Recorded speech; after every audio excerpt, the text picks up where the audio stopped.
El medicamento homeopático Acolefa Indica se utiliza tradicionalmente para tratar una variedad de síntomas y afecciones en la homeopatía.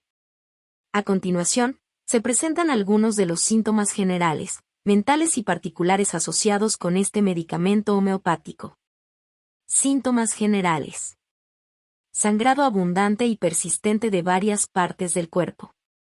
Hemorragias nasales frecuentes y prolongadas. Hemorragias menstruales excesivas y prolongadas.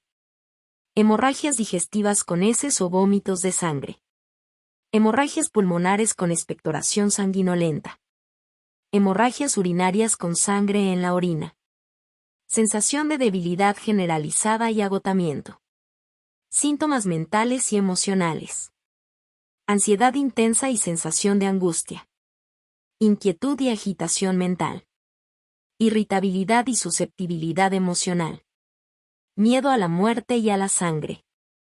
Sensación de tristeza y desesperanza. Síntomas particulares. Tos intensa y persistente, con expectoración sanguinolenta.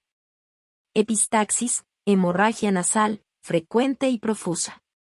Menstruaciones excesivas, prolongadas y con coágulos grandes.